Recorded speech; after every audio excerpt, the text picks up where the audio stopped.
¿Y quién fue la monja alférez? Pues Catalina de Erauso, 1585 a 1650, popularmente conocida como la monja alférez, fue y es uno de los personajes más legendarios y controvertidos de nuestra historia. Durante casi 400 años, el mito de la prodigiosa monja alférez ha permanecido vivo a través de estudios históricos, relatos biográficos, novelas, obras de teatro, películas, retratos y cómics. La extraordinaria historia de Catalina de Erauso es muy conocida. Siendo una joven novicia, escapa del convento, donde la habían internado sus padres siendo una niña, para buscar aventuras en el Nuevo Mundo. Para poder realizar sus hazañas, se viste de hombre y vive como tal durante casi 20 años. Erauso comparte rasgos de la identidad de hombre, pero unidos a los de soldado temerario y aventurero. Lucha contra los indios araucanos, asumiendo así el papel de cruel y sanguinario conquistador, y consigue el título de alférez. Se bate en duelos en múltiples ocasiones, pero gracias a sus dotes de buen espadachín consigue siempre salvar su vida. Cuando por fin se descubre su identidad, recibe del rey Felipe IV una pensión militar por su heroísmo y del Papa Urbano VIII una dispensación y permiso eclesiástico para vestir como hombre el resto de su vida. No era tan raro en 1596 que una niña de 4 años fuese enclaustrada. Internaron a Catalina en el convento de San Sebastián el Antiguo, donde su tía era priora. No llegó a profesar de religiosa por la misma razón que rigió toda su vida, una pelea.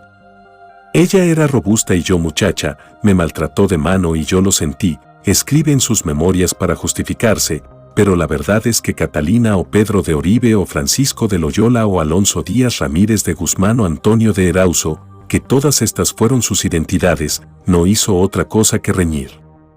La mayoría de lo que nos cuenta en sus memorias parece ser real.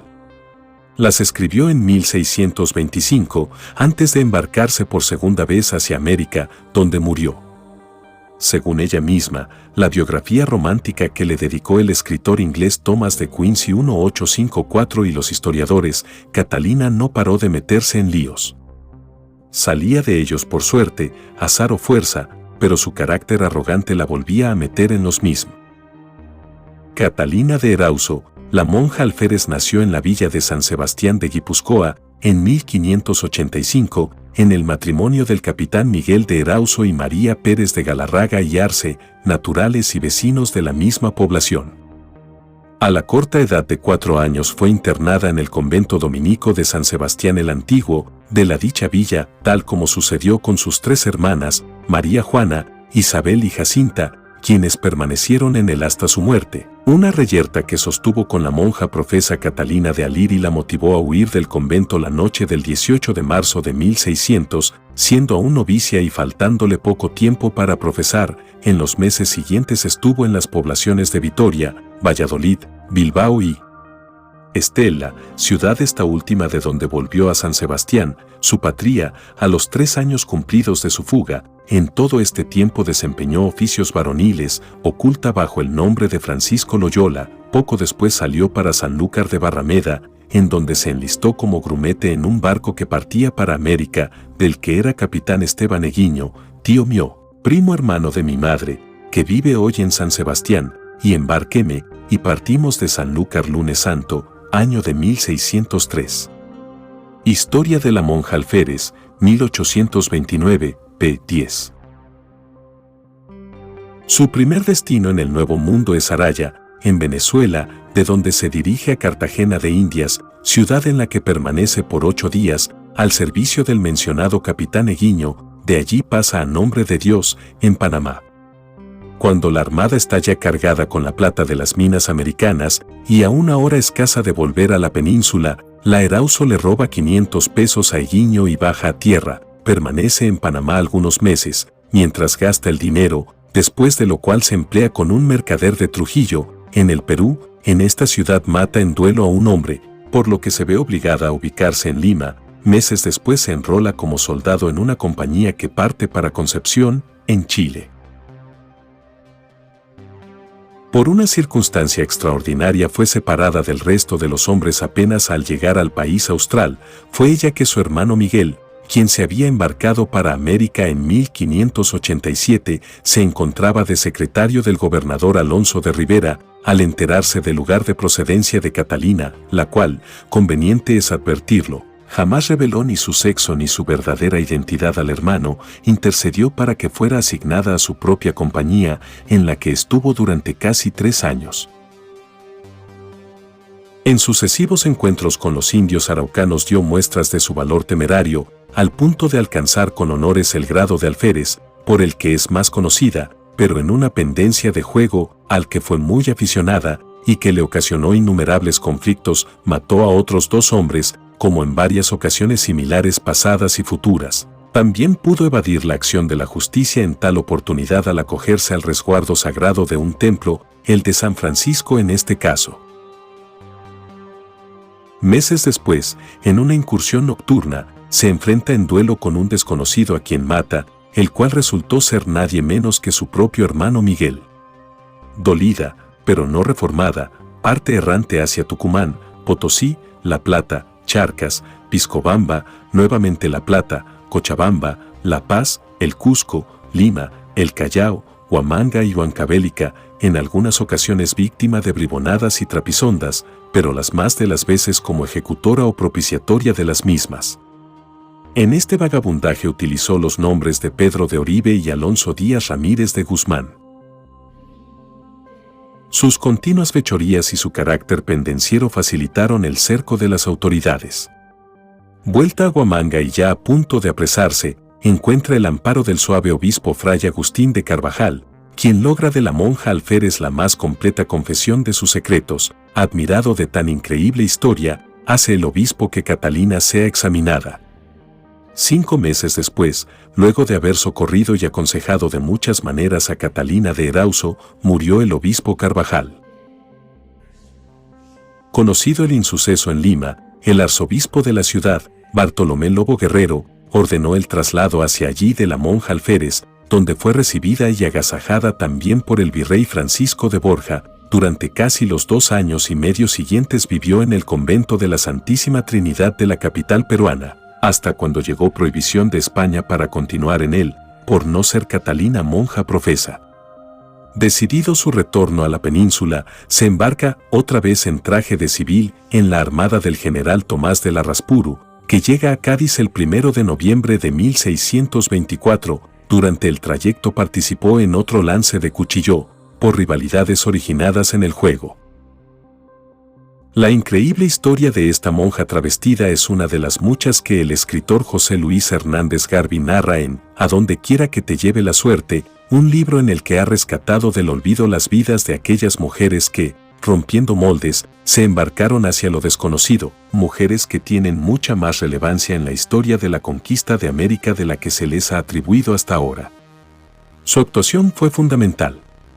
Ellas llevaron la cultura que tenían en la península al Nuevo Mundo y se la transmitieron a los indígenas y, además, combatieron junto a grandes conquistadores, explica el autor en declaraciones a ABC. Con todo, y según explica Hernández Garbi a ABC, hoy en día no existen datos que determinen pormenorizadamente cómo era su disfraz y cómo pudo con él convencer a todo aquel que conocía. No hay ninguna referencia, ni suya ni de otros cronistas, que explique cómo era su disfraz y cómo lograba hacerse pasar por hombre. Pero debía ser bueno, porque nunca la descubrió nadie. Personalmente considero que pudo pasar desapercibida, entre otras cosas, debido a que los ropajes de la época eran muy holgados y podían esconder las formas femeninas, si alguna vez las tuvo, destaca el autor de A donde quiera que te lleve la suerte. ¿Cuál fue la razón que llevó a Catalina de Erauso a continuar disfrazada? Es difícil saberlo, aunque Hernández Garbi explica una de las múltiples causas que, según considera, pudieron influir en la joven. Personalmente creo que no hay duda de que era lesbiana. Esto, para la sociedad española de entonces era algo impensable, así que no sería de extrañar que rompiera por ello todos sus lazos con España y viajara al Nuevo Mundo. Se marchó con apenas 15 años. Fuera como fuese, Catalina de Erauso pisó tierra americana tras un duro viaje y, una vez en puerto, escapó del buque sin que nadie se percatara.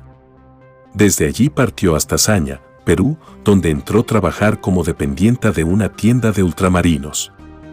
No era su trabajo soñado, pero le serviría para ganar algo de dinero.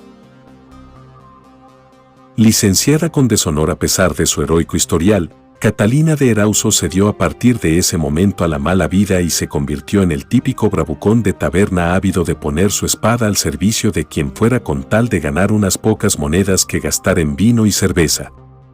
Sin un objetivo en la vida, y todavía como hombre vagó por Latinoamérica siendo apresada en varias ocasiones por reyertas relacionadas con partidas de cartas y dados. Su mala vida provocó que fuera condenada a muerte en 2 ocasiones. En la primera, iba a ser ejecutada en la horca por haber asesinado a un compañero de cartas cuando unos individuos testificaron en su favor. Se liberó. La segunda es mucho más curiosa pues, cuando estaba comulgando en la iglesia, Catalina decidió sacarse desafiante la hostia consagrada de la boca y ponérsela en su mano, algo que se consideró herético. Las autoridades eclesiásticas vieron ese hecho como algo sacrílego que había que castigar. También era una época en la que, a veces, se confundía religión con superstición y temor a Dios, completa el autor. Por suerte, pudo escapar en el último momento de la pena máxima con la ayuda de un sacerdote. Finalmente, su secreto se descubre. Acosada por la justicia, fue finalmente atrapada por las autoridades en Huamanga, Perú, y llevada ante el obispo Agustín de Carvajal para que, por las buenas o las malas, más bien las segundas, obtuviera de ella una confesión. Una vez en su presencia, y no se sabe si por miedo o por necesidad, Catalina de Erauso terminó revelando su gran secreto al clérigo: era una mujer. En principio, Carvajal no la creyó. Mandó a 2 matronas que la examinaran para cerciorarse de que era una mujer y se llevó una gran sorpresa cuando le dijeron no solo que no era un hombre, sino que además era virgen, añade Hernández Garbi. ¿Cuál fue la reacción del obispo? La más increíble que se pueda imaginar. Sorprendido por la historia de aquella monja que había escondido su feminidad durante años y años, se olvidó de los pecadillos de Catalina y dio a conocer su sorprendente historia a la población. A su vez, determinó que la mujer debía acabar su vida en un convento, siguiendo lo que sus padres habían querido cuando apenas contaba 4 años. A las pocas lunas, pueblos y ciudades de toda España conocían la increíble historia de la monja alférez, como empezó a ser conocida. A partir de ese momento la antigua novicia se hizo una celebrity local a la que todas las autoridades querían conocer. Se convirtió en un personaje mediático. Fue recibida por el Papa y por reyes. Viajó por toda Europa. Los nobles de la época hacían cola para poder conocerla, la gente en los pueblos se echaba a la calle para verla. En aquella época los cronistas, que eran los que comentaban las noticias para un mecenas, dejaron patente lo que había sucedido con Catalina de Erauso escribiéndolo en sus boletines, completa el escritor. Y en su final, murió en tierras americanas en una fecha indeterminada y por causas desconocidas. Existen varias teorías sobre su muerte y sobre dónde está enterrado su cuerpo. Algunas teorías cuentan que murió mientras cruzaba un río, otras apuntan a que sufrió un accidente llevando una caravana de mulos incluso, algunas abren la posibilidad de que alguien la hubiera atacado para robar la mercancía que llevaba durante un viaje. Ni está confirmado el año de su muerte, ni cómo se produjo, ni dónde fue enterrada. Es el último misterio de la vida de esta mujer,